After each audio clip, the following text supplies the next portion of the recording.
being a master in your profession, in your career, whatever that is, whatever you choose to go into, is perhaps the greatest task ahead of you in life.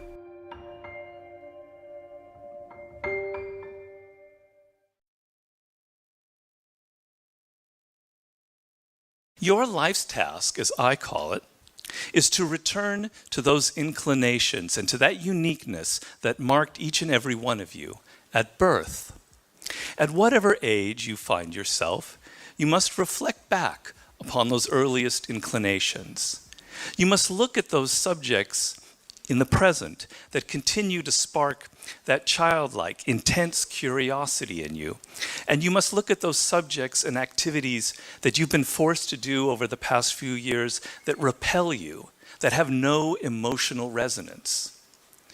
Based on these reflections, you determine a direction you must take: writing, or music, or a particular branch of science, or a form of business or public service.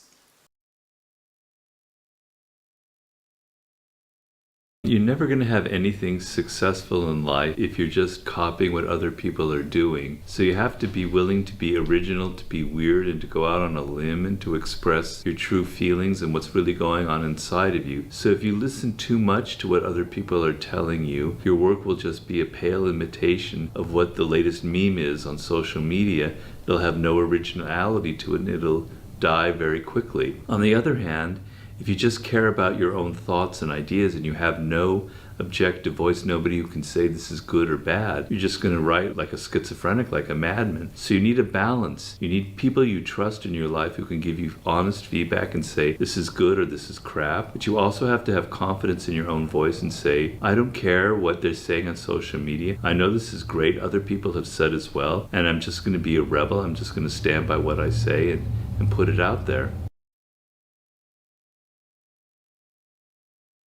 You can fake your way when you're in your 20s and 30s because you're young, life's exciting, you can make money, can be sort of a motivating factor.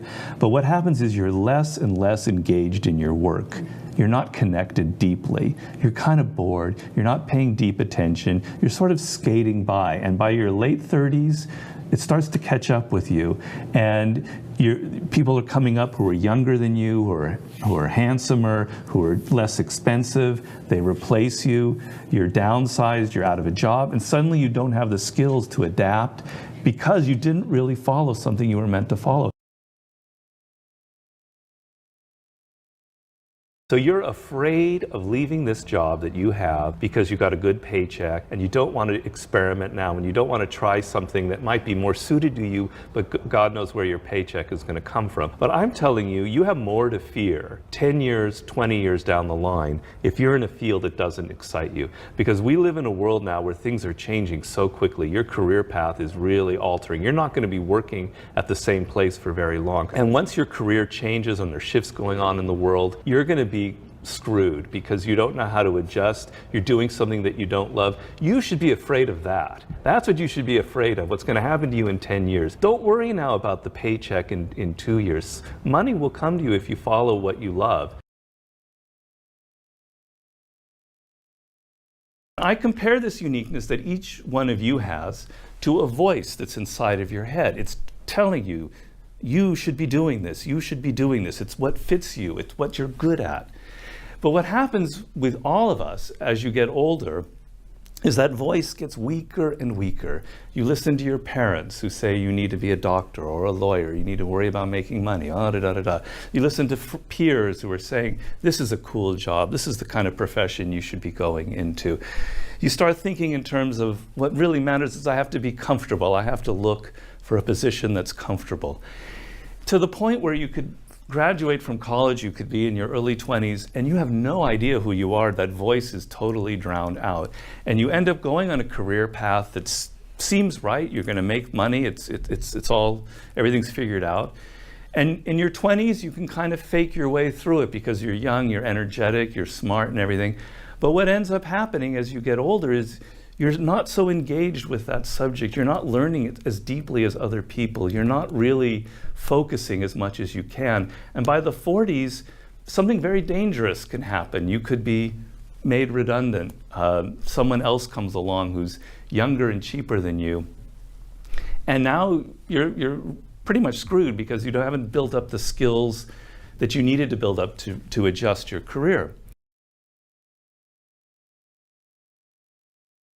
You want to look for the job that offers you the most possibilities of learning. So if you're going to go to a florist shop where there's only one other person there, it's like an entrepreneur who started it, and you're going to be like their right-hand man or woman, and you're going to learn, and the pay is half of what you could get working at the shop at some department store where they'd pay you triple. Take the job that pays 1/3, where you're going to learn the most, you're going to learn about the business, you're going to learn from the ground up. There's going to be a level of excitement. A lot of people, when they're 23, they grab the job with the biggest paycheck. And that's a mistake, because if you go to a large firm, you're kind of lost. You don't have as much responsibility. You suddenly have to deal with all the political games, the 48 laws of power. You're not developing skills as much. You don't have as much responsibility.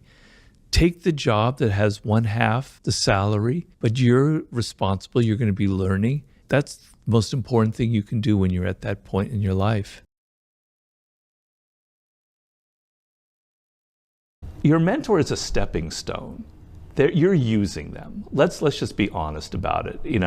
It's not about love or just respect or this sort of ideal relationship. You are using this person to get a shortcut to mastery. They're teaching you in condensed form. You're able to learn from them to avoid mistakes that you would be making otherwise on your own. And so you are using them to get as quick an education as possible in whatever you're doing. On the one hand, you want to respect your mentor, you want to learn as much as possible, but you don't want to be too slavish. You don't want to think they're God and I'm just there to learn everything that they do and I'm going to be an imitation of them.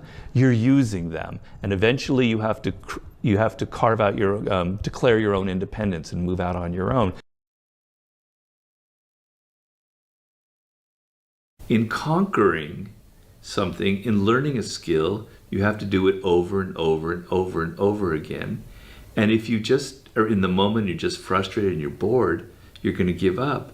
But if your attention is, this is going to give me so much rewards, then you're looking 3 months down the road, and then it's not boring, it's a challenge, and you know that eventually you're going to be playing chess like a grandmaster. It's going to be fun, more fun than any video game that anybody could ever invent.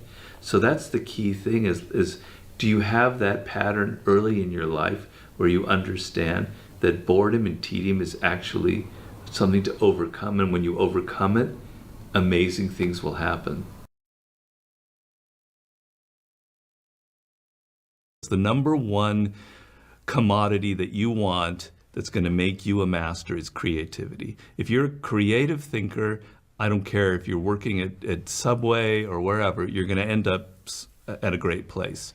The only people that ever get to that point who are the true masters who we know, and it doesn't mean you have to reach the Steve Jobs level, there are a lot of mini Steve Jobs out there, is by being yourself. If there are 50 other people like you out in the world, why you? Somebody else can do what you do, and so you're never going to be great. You're never going to be brilliant. But if there's only one you, if you have a skill, a knowledge base, you've learned 3 different fields and you're combining them, and there's nobody else like you, then you've written your own ticket to power and success because you're unreplaceable. You've got to know what you don't like. I remember when I was about 24, I was a journalist living in New York, and I had written this article about traveling through Italy. I thought it was a great article. And the editor wanted to have lunch with me. I thought, oh, great, he's going to praise this article. He brought me in. She started telling me, Robert, you're never going to be a writer. You need to find some other career in your life. You need to go to law school. Just forget it. You don't have the tools. Your writing is all over the place. My reaction, of course, initially I was a little bit upset. Eventually I said, no, that's not true. What is true is that I'm not made for journalism. I know what I don't like. I don't like journalism. I don't like working in large corporations. I don't like the politics that is involved with 20 or 30 people. I need to work for myself. Children have that natural inclination. I know for me, I felt connected to words and writing when I was very, very, very young. And the education system ruins it. It makes you so distracted. You lose that confidence. You no longer are able to hear that voice. I call it a voice that's inside of you, that's drawing you towards this particular subject. Teachers, the system is saying, you need to study math, you need to study this, you need to study that, be good at this, this, and this, pass tests, get into the right school. And you get to the point where you're 18, 19, 20 years old, and you lose touch with who you are, what makes you different, what makes you unique, what you love in life. So really, when you get out of school, it's like, get rid of all that crap they put you in and try and get in touch with who you are and create a career path for yourself that suits who you are. I want you to get over this notion that I find so annoying that so many people have, that success and power in life is dependent on something like genetics. Like some people are born with a larger brain, or they have wealthy parents who are able to send them to the right school, or it's all a matter of luck. What really makes people successful and powerful in life, and it's not just me saying this, I read hundreds of books on the subject, what makes people successful is their degree of motivation. Okay, I could repeat it 100 times, but it's true every time I say it. When you are motivated, when you feel yourself emotionally engaged in the subject, you learn faster. You learn what could take somebody 10 years to learn, you can learn in 2 years. When you feel emotionally engaged with something, you're able to push past all the obstacles.